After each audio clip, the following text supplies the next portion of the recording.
Hello and welcome to my channel. We are still on our journey through the Rider-Waite Tarot, and we are going to look today at the Page of Swords.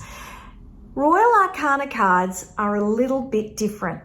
And one of the things I've discovered in looking deeper at the symbolism is that the elements are an extremely good tool to use to help you really connect with the energy of each one of the Royal Arcana cards.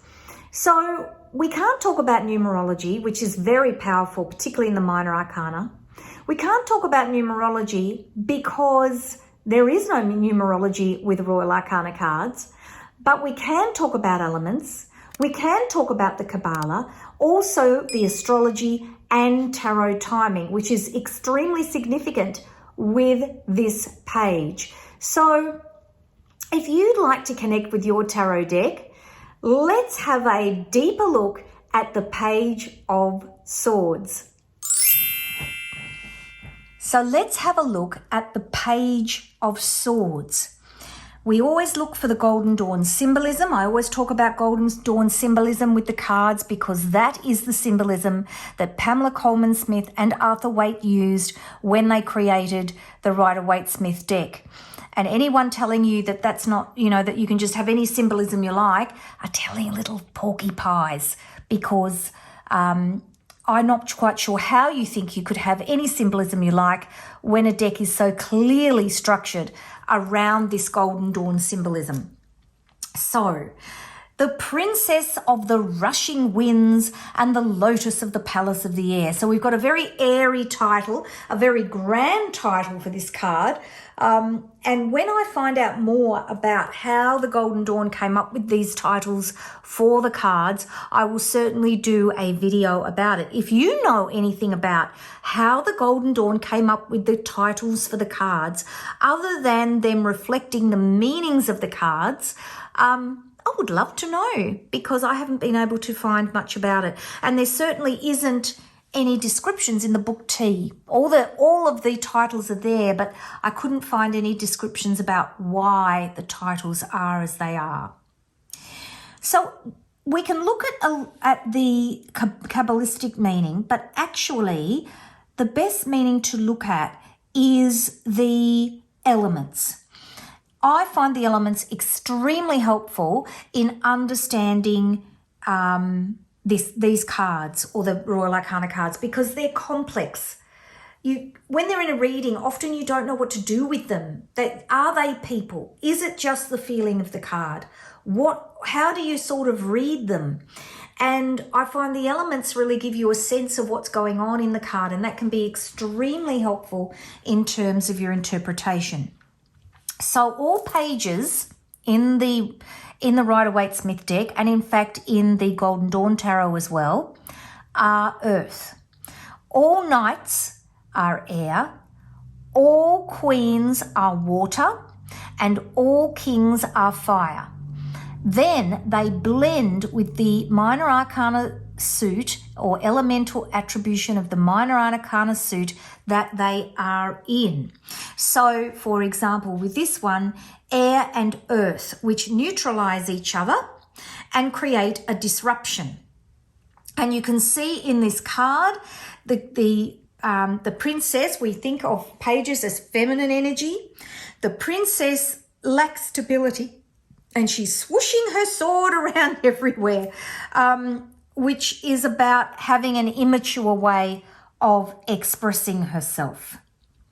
So if we look, we'll have a quick look at the Kabbalah. Again, these are on my Tarot Symbolism cheat sheets, which are available in my Etsy shop, and I'll make sure the link is down in the description box for you.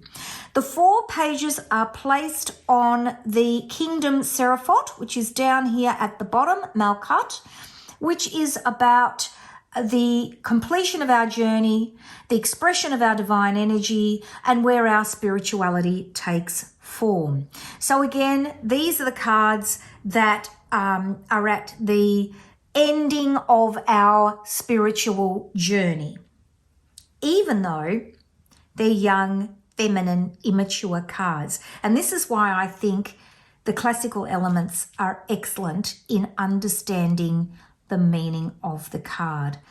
The timing is really interesting. So before we sort of dive into the symbolism, let's have a little look at the timing, because I love looking at astrology too for the cards.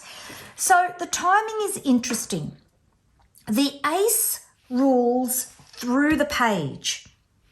So aces and pages in astrology in tarot sit together. So what I mean is, maybe I'll show you on here first. So if you're looking at the astrological wheel, all the cards sit on the astrological wheel, and we're over here at swords, and you can see, I hope, that you've got the ace sitting behind the page. So the ace rules through the princess of the page, and they rule a quadrant of space. So here we are in the third quadrant, which is Capricorn, Aquarius and Pisces. Capricorn, Aquarius and Pisces here. So you could talk about these three signs as symbolizing the period of time, but ideally, if you're going to be correct, you're talking about a ruling of space, not time. So if the ace or the page turns up in a timing placement on a tarot card reading, your timing is unclear. That is essentially how you would read it. So if the ace is going to rule through the page, we've got page of... What am I doing here? I picked up other cards I didn't need to pick up. What am I doing? We've got page of wands, new ideas, page of cups, dreams and emotions, page of swords, immature thinking, page of pentacles, grounded focus on new ideas. And then the ace rules through the page. So we've got the ace sitting in behind, if that makes sense, like that. And like that. And like that. And like that. And I have done videos on each one of these cards and talked about the placement on the astrological wheel. So if you look at my cheat sheet, it shows that the ace of swords and the page of swords, the ace of swords rules through the page of swords, and you can see here at Capricorn, Aquarius, Pisces, the three signs here, and then you can read across to find out all about the cards in that quadrant. So this is just a written representation of this here. And if you want these, the link to they come from my astrological cheat sheets bundle. If you are interested in having these, the link is in the description box for this video, and I'll make sure I pop it down in the first comment for those of you who struggle to find it. If not, just ask me for it. Leave me a comment and ask me for it. So that's your timing. The traditional timing, of course, for swords is autumn. So there is that. You can rely on that. If you're doing a reading and the page of swords ends up in the timing position, there is the option of talking about autumn as the traditional timing for that card. Let's have a look at what the page of swords actually means. So the page is swinging his sword without looking, although his feet are placed firmly on the ground. And this is all about carelessness and immaturity. The sword goes beyond the edge of the card, indicating everything we do does not just impact us immediately, but impacts everyone around us. And I would add that there are impacts you cannot see outside of the card. The flock of birds above his head or her head, because we're talking about feminine energy here, not that feminine and masculine match up with genders. They've got nothing to do with genders, and they're all to do with the type of energy. But you will find in cards that have corrected some of the gaps in the Rider-Waite-Smith, which, as we know, there's some huge gender gaps apart from any other gaps because there's hardly any women in the deck. The pages are often interpreted as princesses.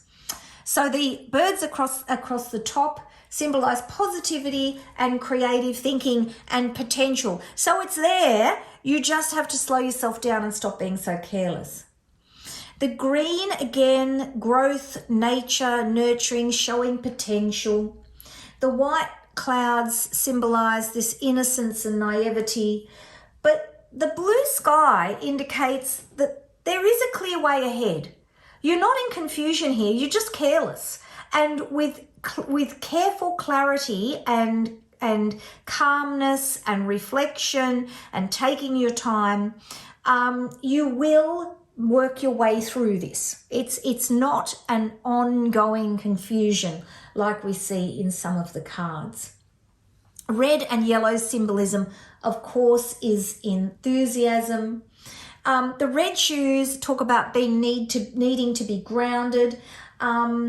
And of course, red and yellow, we know, is about passion, inspiration, creativity, all of those wonderful things. So that is the Page of Swords. I do hope I haven't thoroughly confused you talking about this card and its placement in the deck, its placement in astrology and its meaning. I do hope that understanding that idea of the way the classical elements work together will help you get more of a sense of this card and the ways you can read it, whether you read the energy, whether you read it as a person with these attributes coming into someone's life, or you even read the card as that person being represented in the card. It really is up to you. If you love my video, don't forget to like, subscribe, and hit that notifications bell, and I will see you in the next video. Take care. Bye-bye.